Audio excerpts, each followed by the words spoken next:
Laissez-moi vous montrer quelque chose sur l'écran là et je vous prie de le regarder très très attentivement. Je vous prie de le regarder attentivement. Pouvez-vous voir ça? C'est la photo d'un boucher qui pèse une dinde sur une balance et devant lui, il y a une cliente, une dame, qui a peut-être la soixantaine, je vais être charitable. Et regardez ce que fait ce joyeux boucher et ce que fait cette adorable dame. Et ce qu'ils font, c'est que l'un essaye de l'alourdir de quelques grammes et l'autre essaye de l'alléger de quelques grammes. Vous savez, la vérité, c'est que la raison pour laquelle ils ne se regardaient pas, je ne pense pas qu'ils étaient conscients de ce que faisaient l'un et l'autre. Ils essayaient de faire une bonne affaire. Et vous dites, quel mal y a-t-il à ça? Eh bien, c'est de la tromperie. Vous dites, attendez une minute. Si vous dites à cette dame ou au boucher, vous êtes des voleurs, qu'arriverait-il? Il serait indigné, il serait offensé, il serait outragé. Comment vous osez? Nous ne sommes pas des voleurs. Nous n'avons jamais volé une banque. Nous n'avons jamais volé une voiture. Nous n'avons jamais volé. Mais vous voyez, ils pensaient qu'il n'y a pas de mal à faire ces petites choses, que c'est mal de faire les grandes choses. Ça me rappelle l'histoire de la femme qui crie après son mari et dit « La bonne nous a volé les serviettes !» Son mari lui dit « De quelle serviette parles-tu » Elle lui dit « Celle que nous avons rapportée de l'hôtel à Denver. »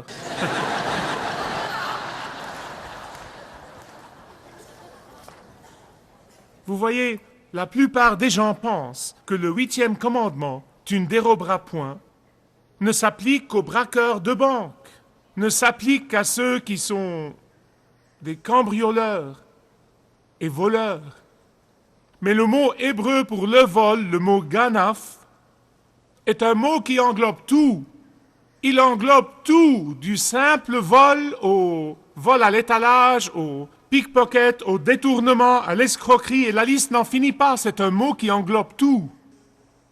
En d'autres termes, la définition biblique du vol est la suivante. C'est prendre n'importe quelle chose qui ne vous appartient pas, quel que soit son prix ou sa valeur. C'est la définition biblique du vol. Je veux que vous écoutiez attentivement. Parce que les gens, dans leur grande majorité, ne se considèrent pas comme des voleurs réellement. Et pourtant, j'ai lu quelque chose sur une direction d'hôtel qui, dans la première année d'activité, a dû remplacer 38 000 cuillères. Ça devait être des cuillères vraiment coûteuses. 18 000 serviettes, 355 cafetières et 100 Bibles. Je suis sûr que le Gédéonien leur pardonne pour les Bibles. Et sans parler des ouvriers qui fainéantent au lieu de faire leur devoir et de travailler pour le salaire d'une journée. Sans parler de ceux qui gonflent leurs frais de représentation. Sans parler de ceux qui utilisent le temps de l'entreprise pour leur coup de fil personnel. Sans parler de ceux qui surfent sur le net pendant les heures de bureau et qui jouent même aux jeux électroniques. J'ai lu récemment que le vol du temps et des biens de la part des employés coûte aux entreprises et aux investisseurs américains plus de 200 milliards de dollars par an. Nous avons créé une culture de vol. Pas étonnant que la Ligue des droits de l'homme veuille supprimer les 10 commandements de la vie publique. Et je me suis dit dans mon cœur, si cela arrive à une nation qui a été bâtie sur les 10 commandements, que la Ligue le reconnaisse ou ne le reconnaisse pas, je me suis dit dans mon cœur, si cela nous arrive à nous en tant que nation qui a ce genre d'héritage, quel serait l'état des pays où les 10 commandements et le 8e commandement en particulier n'ont jamais été la base de leur développement. Je veux vous le faire mieux comprendre. J'ai lu cette semaine des statistiques qui disent que 90% des chrétiens évangéliques des États-Unis, je veux répéter ce que j'ai dit car je ne veux pas que vous le manquiez, 90% des chrétiens évangéliques de l'Amérique prétendent n'avoir jamais violé le 8e commandement. J'ai dit vraiment? Ce chiffre est d'autant plus déconcertant quand nous découvrons que moins de 3% des chrétiens évangéliques payent la dîme. Mais qu'est-ce qu'ils pensent qu'ils font? Le fait de voler Dieu ne rend pas la chose moins importante. Ou bien ont-ils oublié ce que signifie le vol? Tout comme ce boucher et cette dame dans la photo.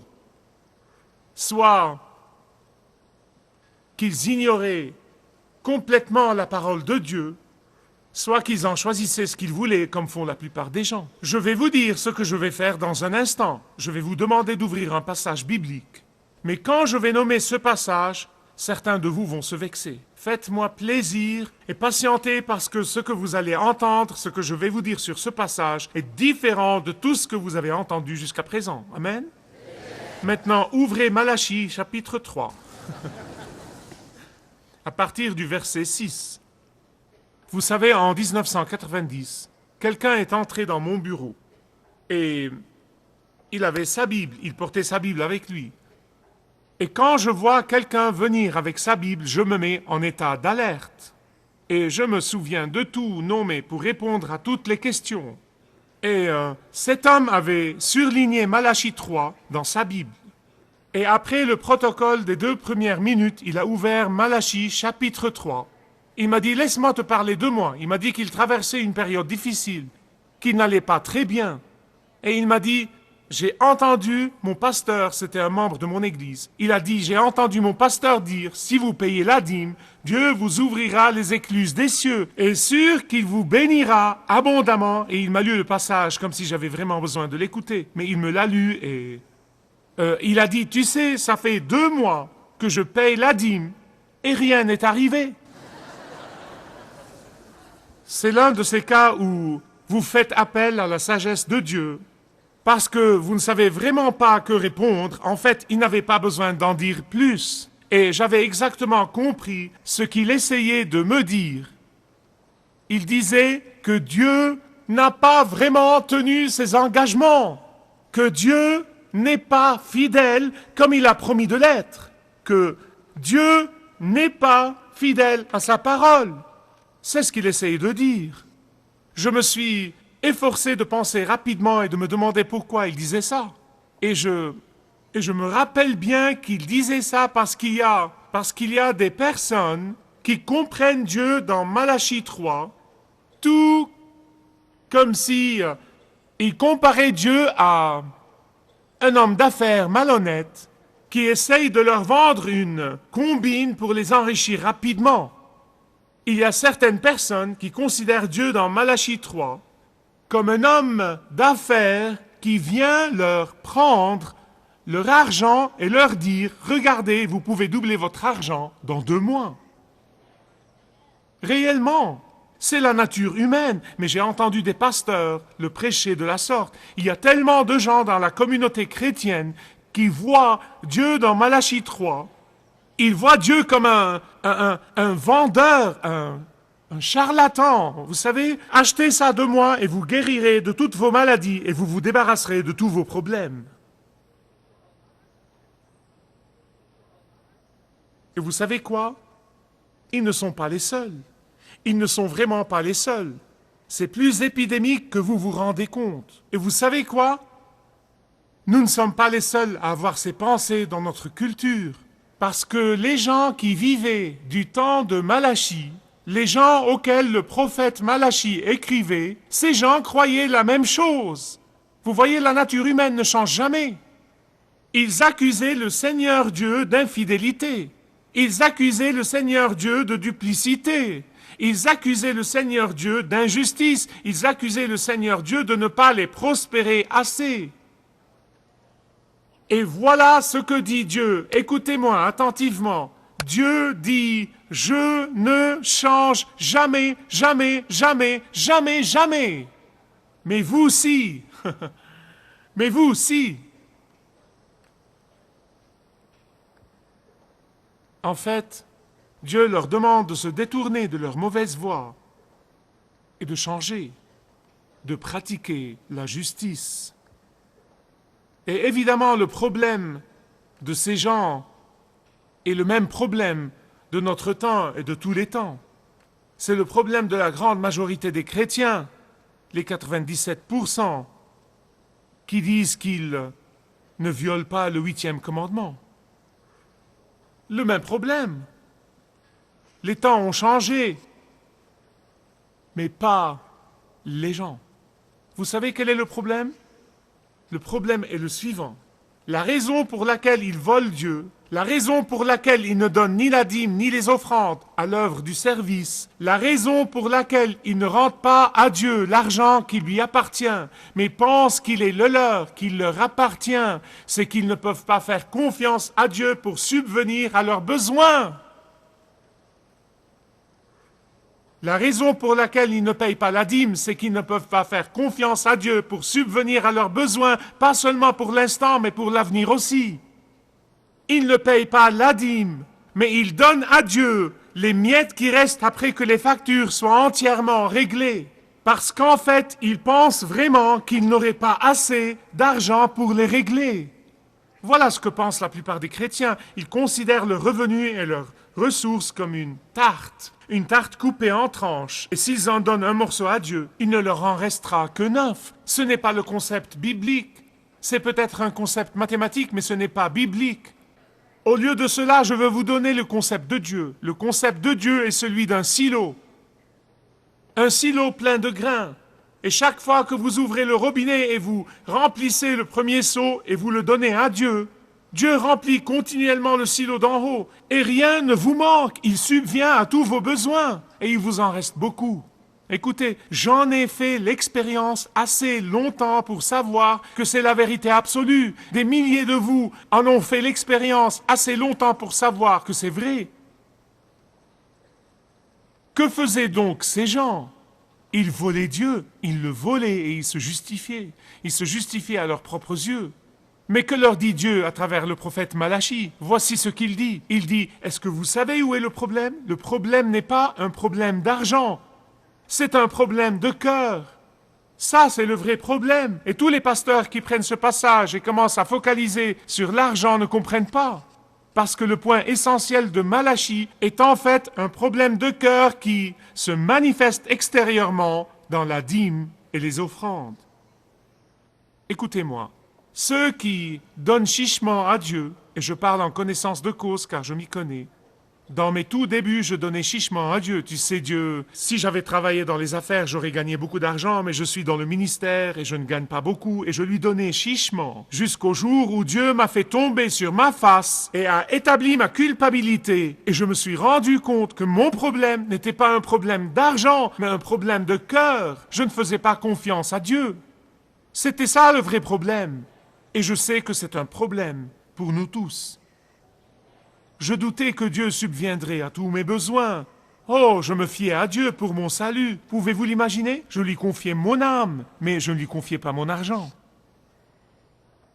Pouvez-vous l'imaginer? Je lui confiais mes enfants, mais je lui donnais chichement tout le temps. Vous savez, regarde ce que je fais pour toi, Dieu.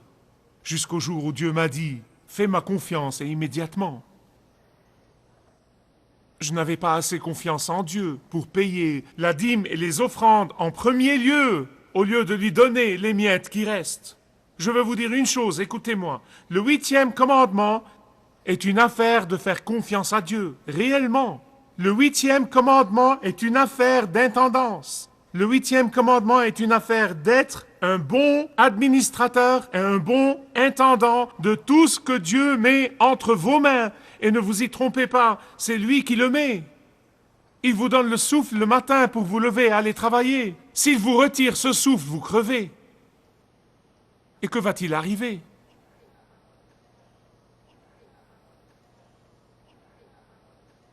C'est une affaire de mon intendance. Et vous savez, les bons intendants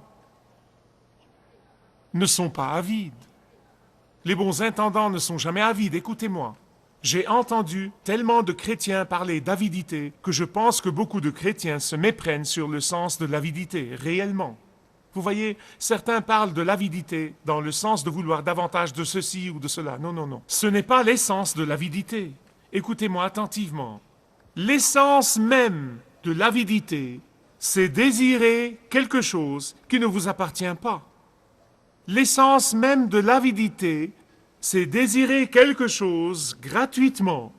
L'essence même de l'avidité, c'est désirer quelque chose sans être prêt à travailler pour l'avoir. C'est l'essence même de l'avidité. Un bon intendant n'est pas avide. Un bon intendant n'est pas gaspilleur. Un bon intendant ne gaspille pas les ressources de Dieu.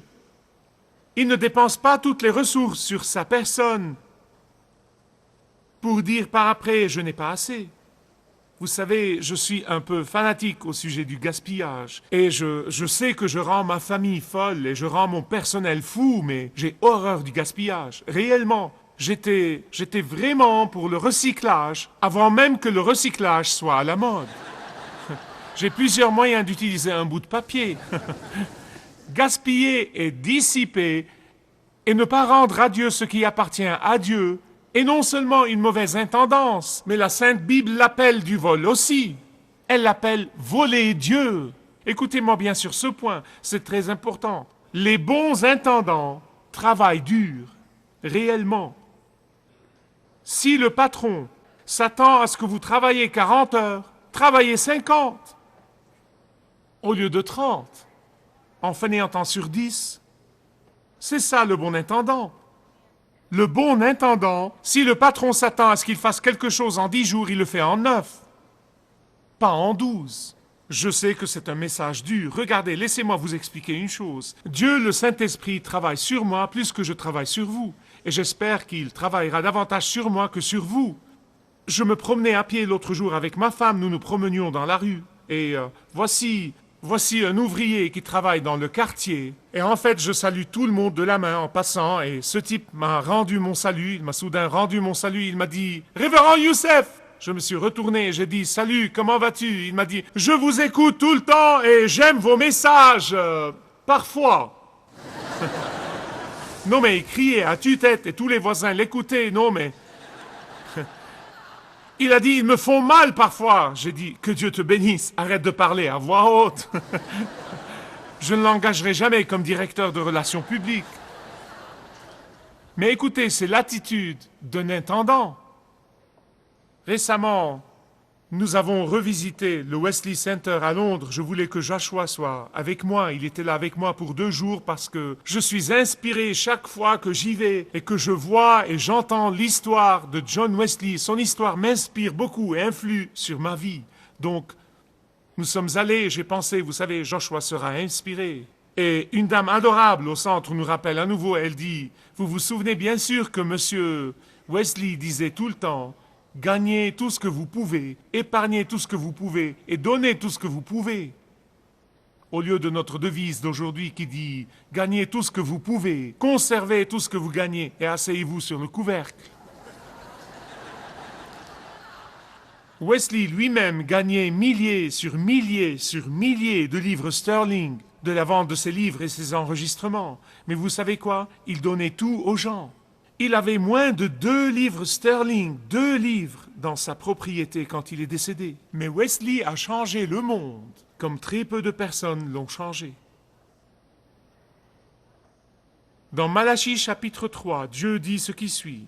Il dit « Je suis le Dieu qui ne change pas. Et je vous demande de changer. Je vous demande de changer votre cœur à mon égard. Je vous demande de changer votre cœur à l'égard des possessions que j'ai mises entre vos mains. Je vous demande de changer votre attitude de celle d'un propriétaire à celle d'un administrateur et intendant. Je vous demande de changer votre attitude de méfiance envers moi et envers ma fidélité en une attitude de confiance et d'engagement et de reddition. et regardez ce que je suis capable de faire. Ne payez pas la dîme à Dieu en guise de pourboire pour 2 mois et demandez où est ma part. Non, non, non, non, non. Changez votre cœur et voyez ce que je peux faire. Changez votre attitude et observez-moi. Changez votre cœur de la peur de l'avenir à la confiance en ma providence. Et regardez si je ne suis pas digne de votre confiance. Changez l'attitude de tout dépenser sur vous-même et commencez à donner généreusement et sans limite et regardez ce que je suis capable de vous donner. Changez votre attitude de vouloir accumuler à vouloir distribuer et regardez ce que je peux faire pour vous, ce que je peux faire pour vous. C'est ce que Dieu voulait dire. Ne venez pas me donner quelques sous et me dire « D'accord, ça fait 2 mois que je le fais, où est ma part ?» Changez votre cœur pour voir que je suis le Dieu de l'univers, le Dieu qui ne change pas. Je ne suis pas un vendeur malhonnête qui vous offre une combine pour vous enrichir rapidement. Voyez-moi comme je le suis vraiment. Le Dieu qui vous aime, le Dieu qui s'occupe de vous, le Dieu qui veut pourvoir à tous vos besoins, le Dieu qui veut vous bénir et désire vous bénir, le Dieu qui veut votre bien, le Dieu qui peut faire l'impossible en votre faveur. C'est ce que Dieu dit ici. Je veux vous donner pour clôturer une traduction de Malachie à la Youssef. Dieu dit « Arrêtez de me donner chichement. » Parce que ce genre d'attitude ne m'honore pas. Ça ne m'honore pas. Au lieu de voler l'argent qui appartient à Dieu, l'argent qui appartient à la maison de Dieu, ayez confiance en lui et voyez ce qui va arriver. Ayez confiance en lui et voyez ce qui va arriver. Comme je l'ai déjà dit et je le sais, je ne suis pas le seul, je parle pour des milliers de gens qui peuvent témoigner que quand ils ont changé leur cœur, quand ils ont changé leur attitude, ils ont découvert que Dieu est complètement digne de confiance. Ils ont découvert qu'il est un Dieu entièrement fidèle. Ils ont découvert qu'il est un Dieu qui tient ses promesses, qu'il est un Dieu qui tient ses engagements, qu'il est un Dieu qui ne change nullement. Si vous désirez connaître Dieu d'une manière personnelle, demandez le livret « Retrouvez la joie que vous avez toujours désirée » et vous pourrez découvrir l'amour de Dieu pour vous et apprendre comment expérimenter son pardon.